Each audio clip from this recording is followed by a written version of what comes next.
السلام علیکم ناظرین، welcome to miss lib stories. ایک بار پھر ایک نئی کہانی کے ساتھ آپ کی خدمت میں حاضر ہیں۔ کہانی شروع کرنے سے پہلے اگر آپ نے ابھی تک چینل کو سبسکرائب نہیں کیا تو فوراً سبسکرائب کریں اور بیل آئیکن کو بھی دبا دیں تاکہ ہماری ہر نئی اور سنسنی خیز کہانی سب سے پہلے آپ تک پہنچے۔ تو آئیے ناظرین، آج کی کہانی شروع کرتے ہیں۔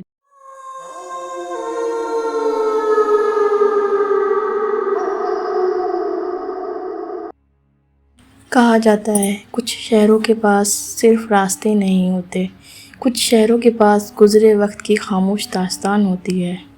ایسے ایک شہر تھا، برفان۔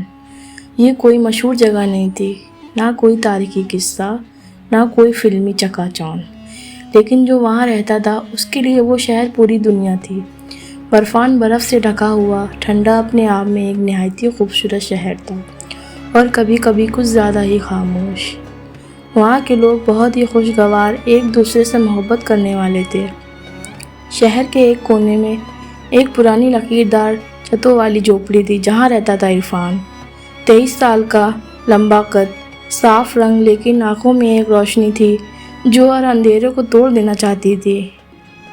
عرفان ایک لکڑہارا تھا، جنگل سے لکڑی کاٹتا اور اسی سے ماں اور چھوٹی بہن کا چولہا جلتا تھا۔ اس کے گھر میں صرف 2 چہرے تھے، امی جان اور آسیہ۔ آسیہ 20 سال کی، بولتی کم تھی، لکھ کے زیادہ کہتی تھی، اور تصویروں میں وہ سب کچھ کہہ ڈالتی تھی جو زندگی اسے کہنے نہیں دیتی تھی۔ وہ ایسی کیوں تھی اسے خود نہیں پتا۔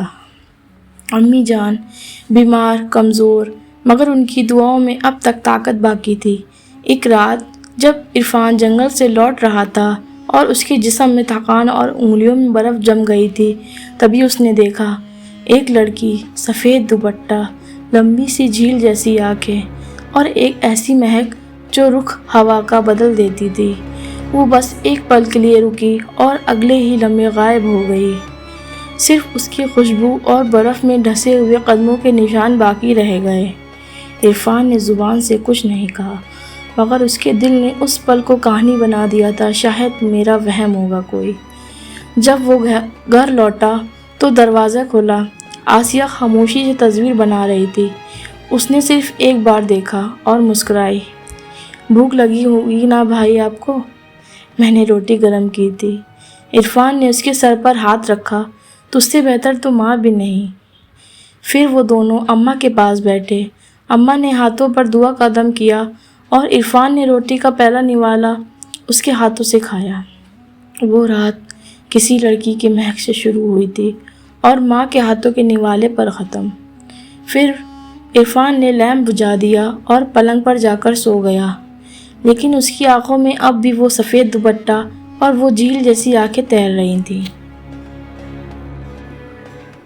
اگلی صبح برفان کے آسمان پر ڈھانپ سی چھائی تھی، روشنی تھی، لیکن سورج کا اثر برف تک نہیں تھا۔ عرفان نے کمبل ہٹایا اور جیسے ہی پاؤں ٹھنڈی زمین پہ رکھا، کل رات کا منظر پلٹ گیا۔ وہ لڑکی، وہ آنکھیں، وہ خوشبو۔ عرفان نے اپنے دل کو سمجھایا، تھکن تھی، برف تھی، بھوک تھی، دماغ ہی نے کوئی کھیل کھیل دیا ہوگا شاید۔ امی جان چولہے کے پاس بیٹھی روٹی سیک رہی تھی۔ دھواں زیادہ تھا، آگ کم۔ بیٹا عرفان، روٹی تو لے لے، کل رات کچھ کھایا بھی تھا یا نہیں؟ عرفان نے صرف مسکرا کر سر ہلا دیا، لیکن آنکھوں میں سکون نہیں تھا۔ آسیہ پرانے کاغذ پر کچھ بنا رہی تھی، ایک چہرہ، ایک لڑکی جس میں آنکھوں کے سوا سب کچھ دھندلا تھا۔ عرفان نے تصویر دیکھی اور پل بھر کے لیے آنکھیں اس پر ٹک گئیں، پھر وہ کاغذ پلٹ دیا۔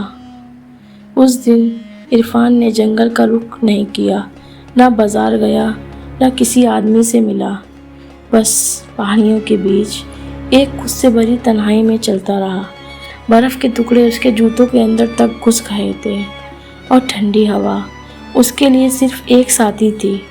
اور پھر تھک کر ایک پتھر پر بیٹھا اور دور تک دیکھنے لگا، جہاں برف آسمان سے ملتی تھی۔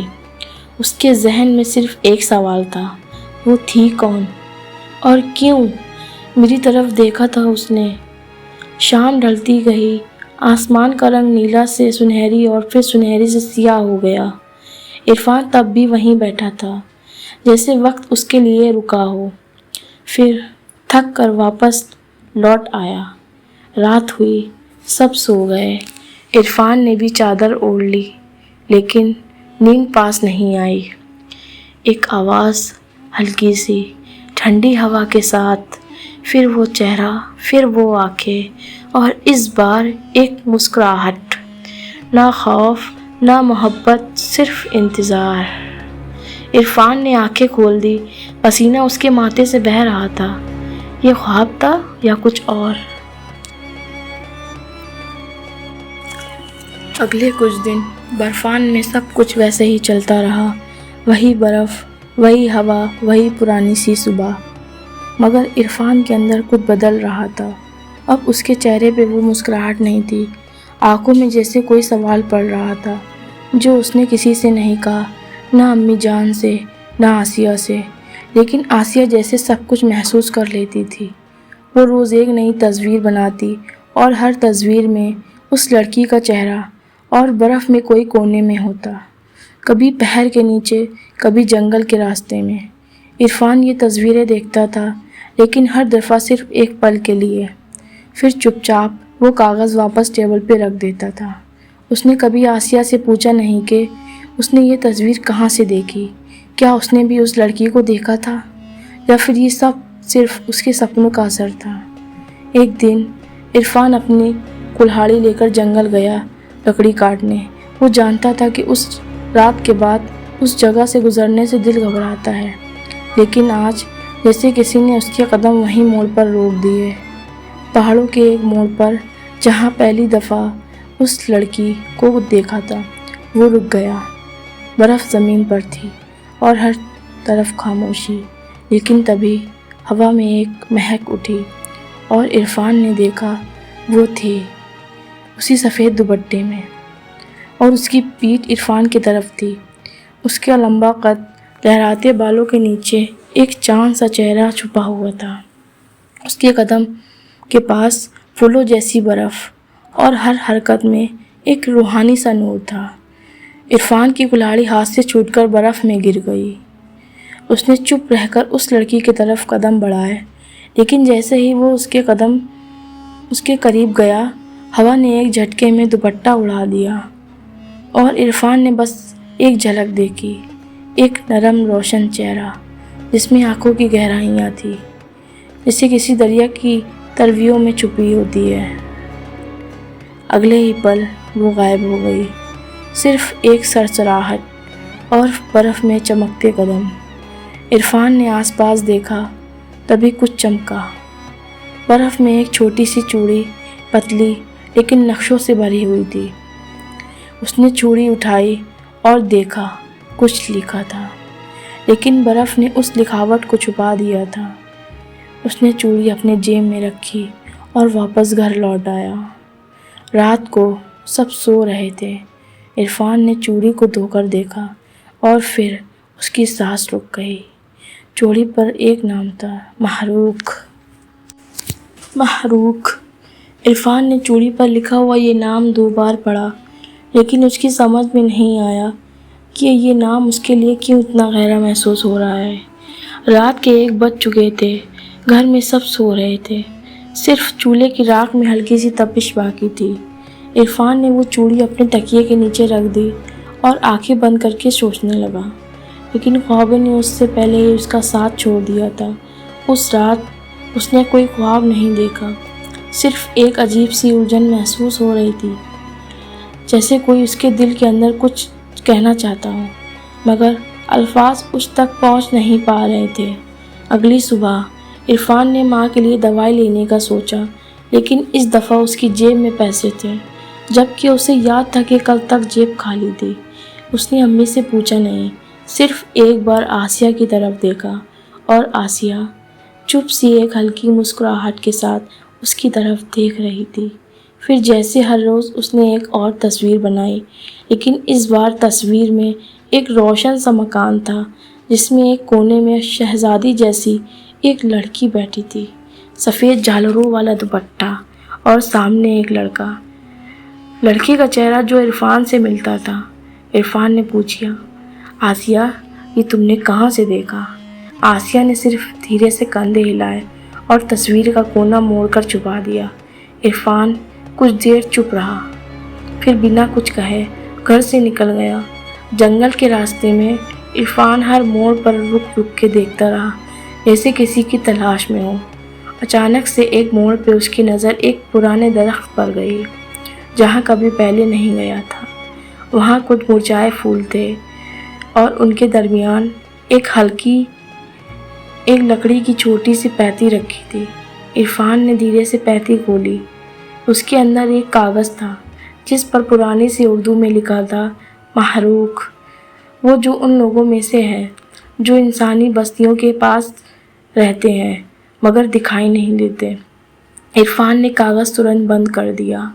اس کا دل زور زور سے دھڑکنے لگا اور اب اس سے لگنے لگا تھا یہ صرف تسلسل یا وہم نہیں، کچھ گہرا راز ہے۔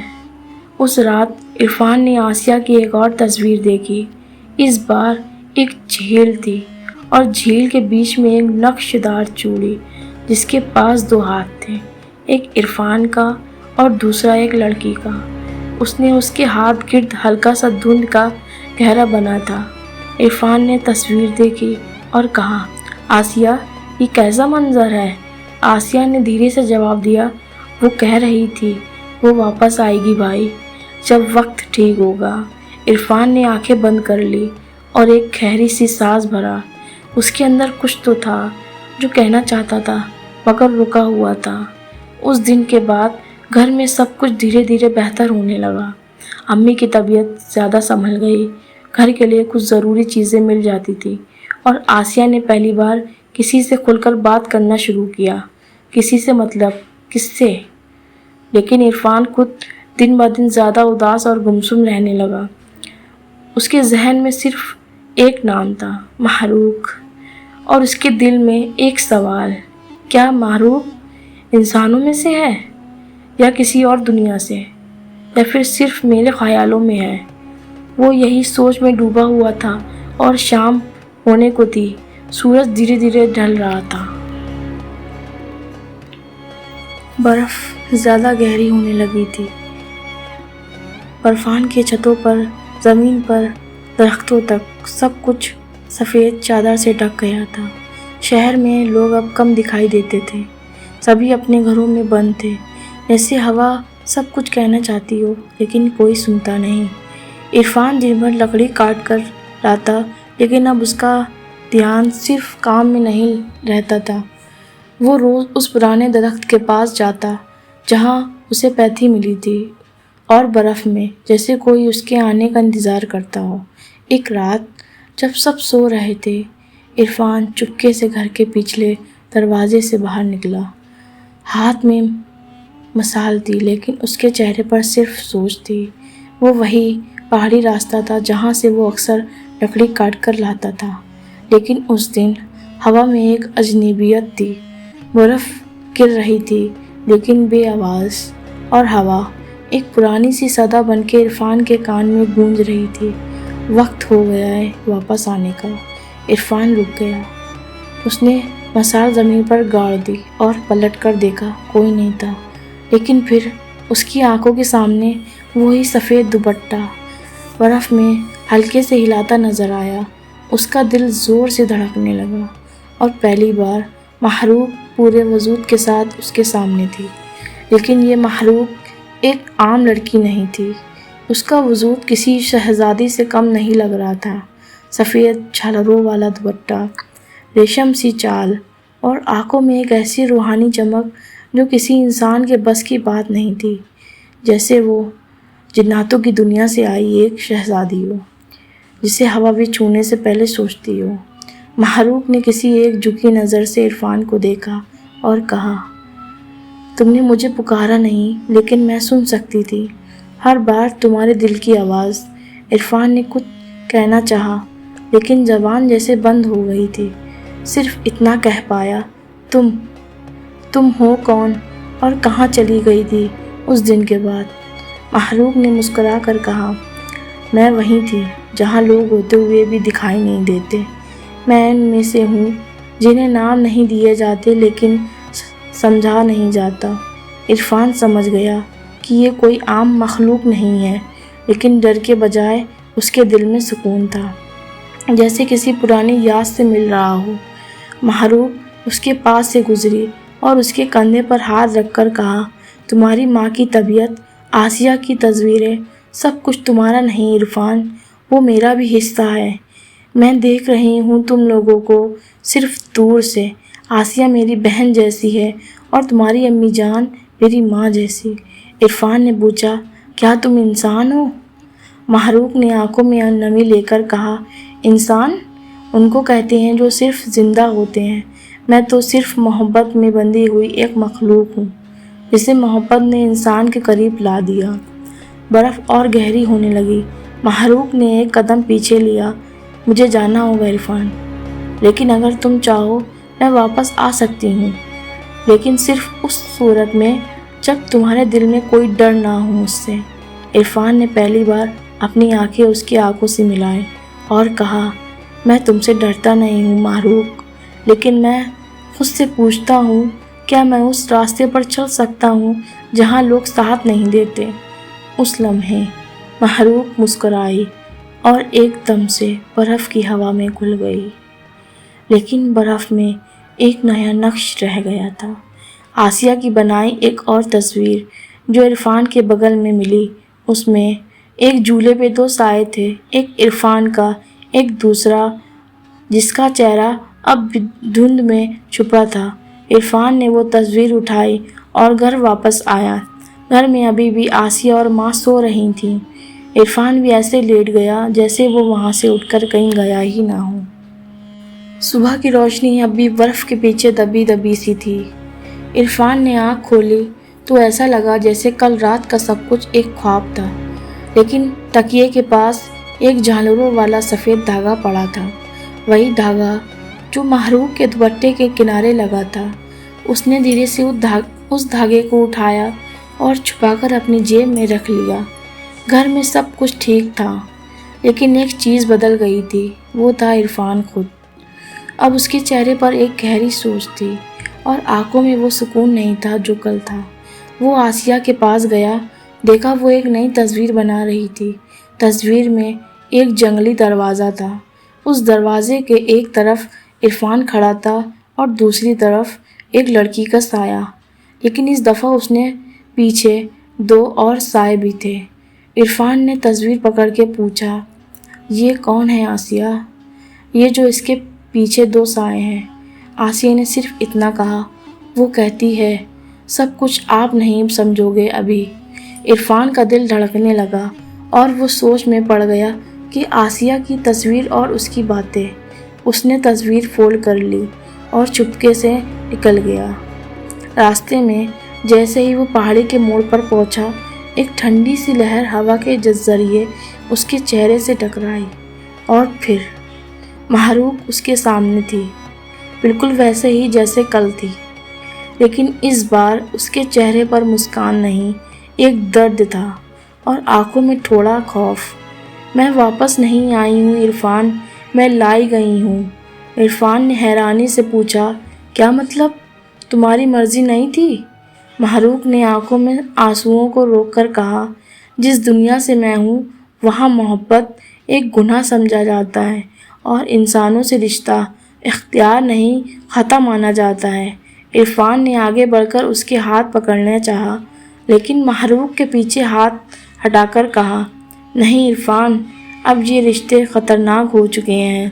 تم مجھ سے دیکھ سکتے ہو، لیکن اس شہر میں اور لوگ بھی ہیں جو مجھے صرف محسوس نہیں، پہچان لیتے ہیں۔ عرفان نے پوچھا، کیا کوئی تمہارا پیچھا کر رہا ہے؟ محروق نے بس نفی میں سر ہلا دیا، ہاں، اور اس کی آنکھوں کے کونے سے ایک آگ جیسی روشنی ابھری، پھر ترنت چھپ گئی۔ وہ چاہتے ہیں کہ میں واپس جاؤں انہی کے جہاں میں، جہاں کوئی جذبات نہیں، صرف حکم ہوتے ہیں۔ لیکن میں تمہارے پاس آئی تھی کیونکہ تمہارے گھر میں دعا تھی، یقین تھا، محبت تھی، اور سب سے بڑھ کر تم تھے۔ عرفان اب چپ تھا۔ اس نے صرف اتنا کہا، مجھے فرق نہیں پڑتا تم کس مخلوق سے ہو، مجھے صرف یہ معلوم ہے کہ تمہاری وجہ سے میری ماں کے چہرے پر روشنی واپس آئی اور میری بہن کھل کر جینے لگی۔ محروق نے آنکھوں سے آنسو بہائے اور کہا، لیکن تم صرف میرے لیے نہیں بدلو گے عرفان، تمہیں وہ سب کچھ کھونا پڑ سکتا ہے جو ابھی ملا بھی نہیں۔ برف کا طوفان آنے لگا تھا۔ محروق پیچھے ہٹی اور پھر اس نے ایک آخر بات کہی، اگر میں غائب ہو جاؤں تو سمجھ لینا وہ لوگ آ گئے ہیں جو انسانوں اور جناتوں کے درمیان کوئی پل برداشت نہیں کرتے۔ عرفان نے آنکھیں بند کر لی اور جب کھولا محروق غائب ہو چکی تھی۔ لیکن اس کے جانے کے بعد برف میں آسیہ کی ایک اور تصویر تھی۔ تصویر میں ایک جھولے پہ صرف ایک سایہ بیٹھا تھا اور اس کے پیچھے 3 اندھیرے سائے، جیسے کسی پرانے قبیلے کے سپاہی برف میں اترتے جا رہے ہوں، اور ان کی آگ سے بھری آنکھوں میں صرف ایک سوال تھا، کیا انسانوں اور جناتوں کے درمیان محبت جائز ہے؟ عرفان نے تصویر اٹھائی اور گھر پہنچا۔ اس نے مصروفیت کے بہانے ماں سے بات نہیں کی، نہ ہی آسیہ کے پاس گیا۔ برف کے نیچے چھپی ہوئی اس خاموشی میں اس کی سوچ صرف ایک نام کے گرد گھوم رہی تھی، محروق۔ 2 دن بعد آسیہ نے اس کے تکیے کے نیچے ایک اور تصویر رکھی۔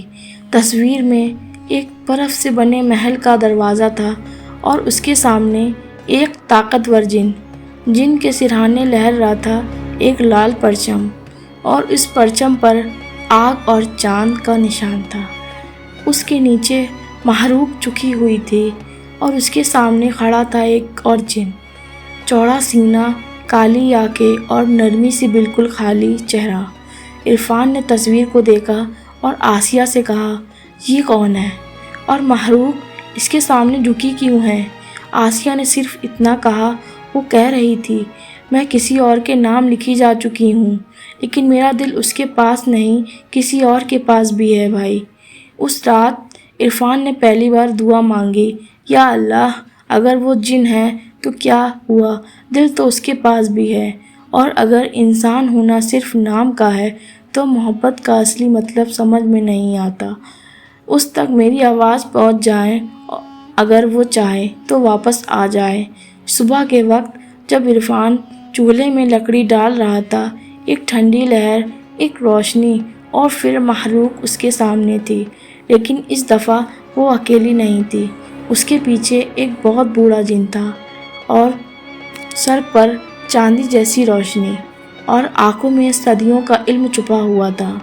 محروق نے کہا، عرفان، یہ میرے والد ہیں، سردار باہر بن زعیم، جنات کی دنیا کے بزرگ۔ عرفان نے ادب سے سر جھکایا، لیکن باہر نے روکا، نہیں، تم عرفان ہو، ایک انسان، لیکن وہ جس نے میری بیٹی کا دل جیت لیا۔ اسی وقت ہوا تیز ہونے لگی، برف کے ذرے ذرے اڑنے لگے، اور آسمان سے ایک آگ جیسی روشنی اتر کر زمین تک آئی۔ عرفان نے اب کی بار دیکھا ایک اور شخص جس کا نام تھا زلان، لمبی قمیض، آنکھوں میں شعلہ اور چہرے پہ صرف گھمنڈ۔ آپ نے مجھے بلایا سردار، یا مجھے یا تماشا دکھانے کے لیے لایا گیا ہے؟ باہر نے گرج کر کہا، زلان، یہ فیصلے کا وقت ہے اور تمہیں اس فیصلے کا احترام کرنا ہوگا۔ زلان نے محروق کی طرف دیکھا اور ناراضگی سے پوچھا، تم اس انسان کے ساتھ کیا کہہ رہی ہو؟ محروق، جس کے پاس نہ اصل ہے، نہ قوت، نہ رتبہ۔ محروق نے آنکھوں میں آنسوؤں کے ساتھ کہا، قوت سے دل نہیں جیتا جاتا زلان، اور اصل وہ ہوتا ہے جو کسی کی خوشی میں چھپا ہو۔ میں تمہارے ساتھ نہیں رہ سکتی۔ زلان غصے میں آ کے بڑھا، لیکن باہر نے اپنی چھڑی سے زمین پر دائرہ بنا دیا۔ ایک قدم بھی آگے بڑھایا تو یہ دائرہ تم پر آگ برسا دے گا زلان۔ زلان نے دائرے کی طرف دیکھا اور عرفان کو دیکھ کر تیکھی مسکان دی، تمہارے لیے ایک مشورہ ہے آدمزاد، جن کی محبت جن کی جنگ بن جاتی ہے، اور تمہارے جیسے لوگ صرف کہانیوں سے قصے بن کے رہ جاتے ہیں۔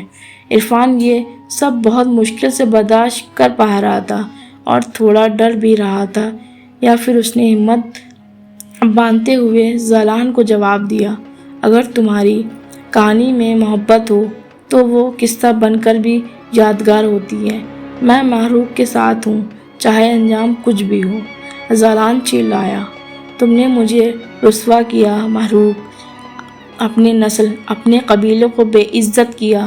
محروق نے آنکھوں میں جھلمل آنسوؤں کے ساتھ کہا، اگر محبت بے عزتی ہے تو میں رسوا ہونے کو تیار ہوں۔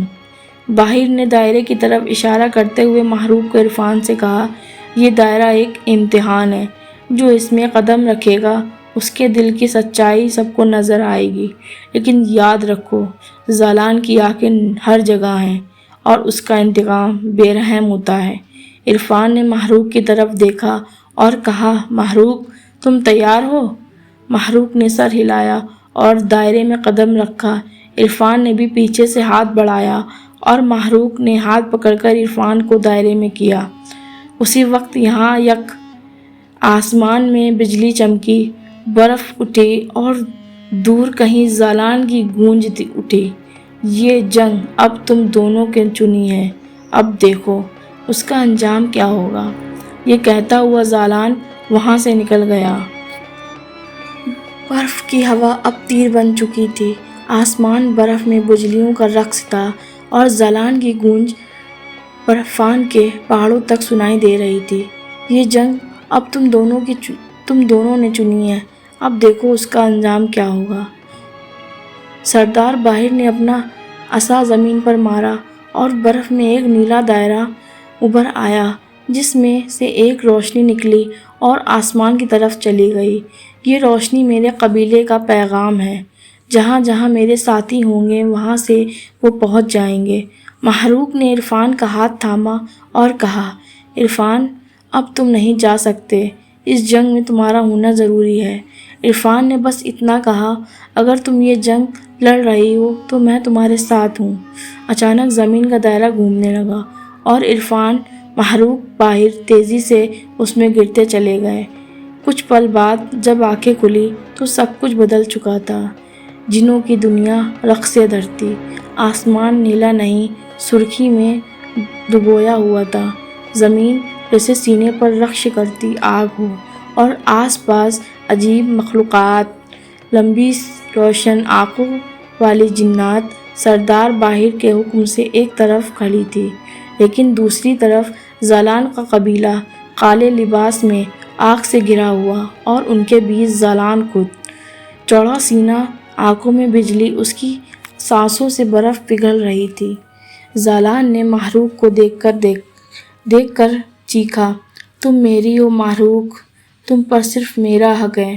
سردار باہر نے جواب دیا، حق صرف جذبات کا ہوتا ہے زالان، اور اس میں تم پیچھے ہو چکے ہو۔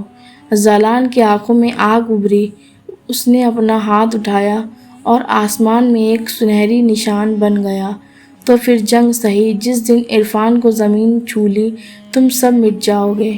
عرفان آگے بڑھا، میں صرف ایک لکڑہارا ہوں، لیکن محبت وہ ذریعہ ہے جس میں زخم بھی روشن بن جاتا ہے۔ میں تم سے نہیں ڈرتا زالان۔ محروق نے عرفان کے کاندھے پر ہاتھ رکھا، تمہارے پاس دل ہے اور بس یہی اس جنگ میں کافی ہے۔ تبھی ایک عجیب سا وجود، نیلا سایہ، عرفان کے پاس آیا، تم انسان ہو، لیکن تم اس زمین پر قدم رکھ چکے ہو، اب تم بھی اس جنگ کا حصہ ہو۔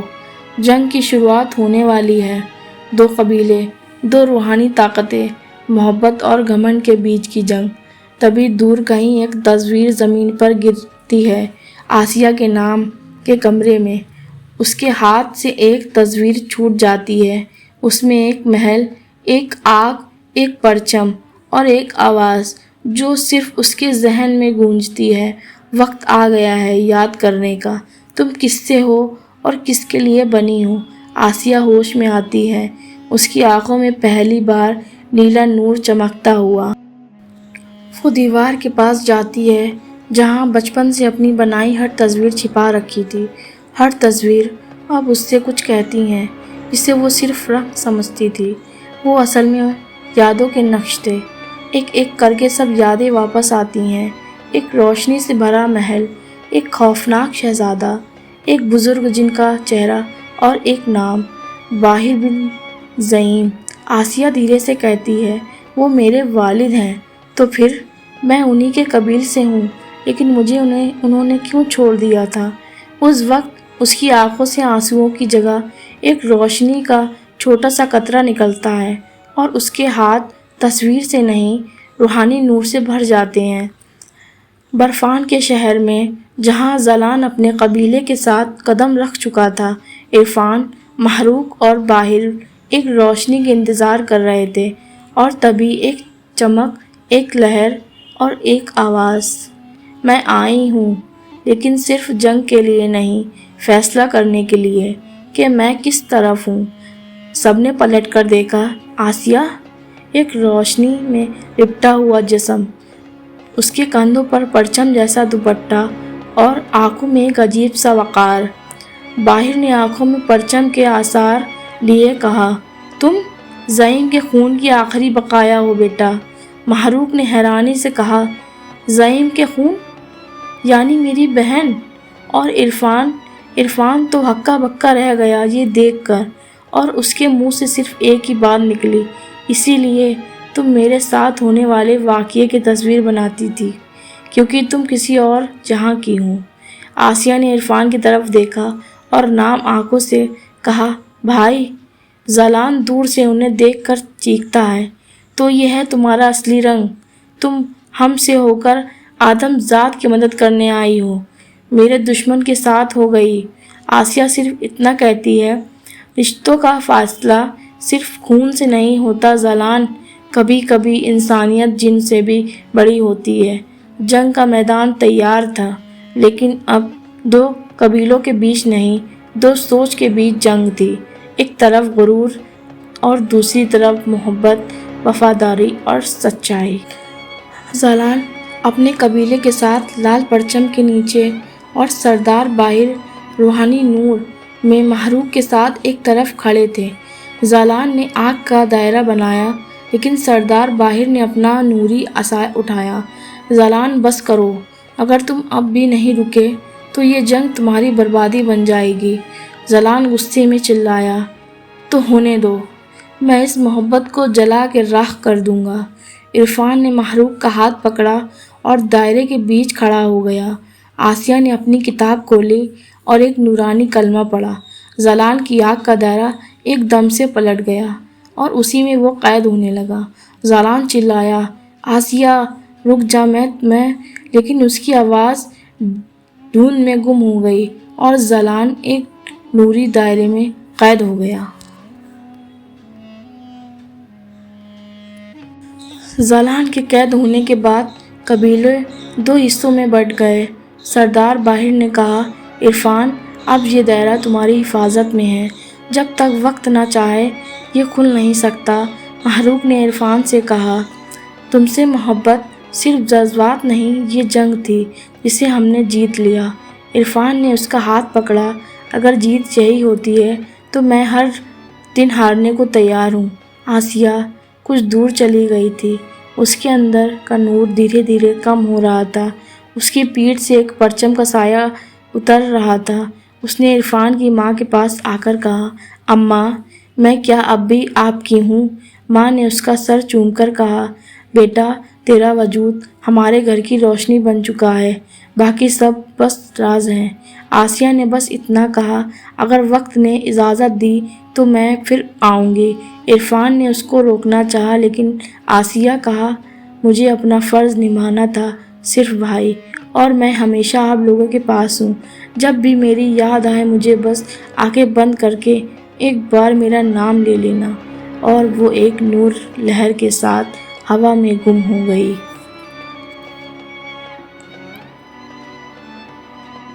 عرفان، محروق اور ماں واپس اپنے گھر لوٹ چکے تھے۔ گھر وہیں تھا، لیکن گھر میں کسی ایک شخص کی کمی تھی، اور وہ تھی آسیہ۔ عرفان نے ایک رات ماں سے پوچھا، اماں، آسیہ آپ کو کیسے ملی تھی؟ ماں نے کچھ دیر خاموش رہ کر کہا، 20 سال پہلے ایک پرانی مسجد کے صحن میں ایک نورانی لہر میں مجھے ایک بچی ملی تھی جس کے ہاتھوں میں صرف ایک تصویر تھی اور آنکھوں میں درد۔ میں سمجھ گئی تھی وہ کسی اور جہاں سے ہیں اور روح سے میری اپنی لگتی تھی۔ مجھے شاید وہ تجھے محروق سے ملانے کے لیے آئی تھی۔ عرفان کی آنکھوں میں آنسو آ گئے۔ تو آسیہ ایک راز تھی جو میرے ساتھ جیتی رہی۔ محروق نے اس کے کاندھے پر ہاتھ رکھا، اور راز صرف درد نہیں، کبھی کبھی طاقت بھی بن جاتے ہیں۔ دور ایک پہاڑی پر سردار باہر اپنے آس پاس روشنی کا دائرہ بنائے بیٹھے تھے، اور برفان میں سب کچھ پہلے جیسا ہو گیا تھا۔ اب عرفان اور محروق بھی ماں کے ساتھ خوشی خوشی رہ رہے تھے۔ ایک رات عرفان کو خواب آیا، زالان ابھی قید ہے، لیکن قید کب تک رہتا ہے، وقت فیصلہ کرے گا۔ جب وقت واپس آئے گا یہ کہانی بھی لوٹے گی، ایک نئے راز، ایک نئے امتحان کے ساتھ۔ عرفان کی آنکھ کھلتی ہے، یہ خواب تھا یا حقیقت؟ کیا ابھی زالان واپس آئے گا محروق کے لیے؟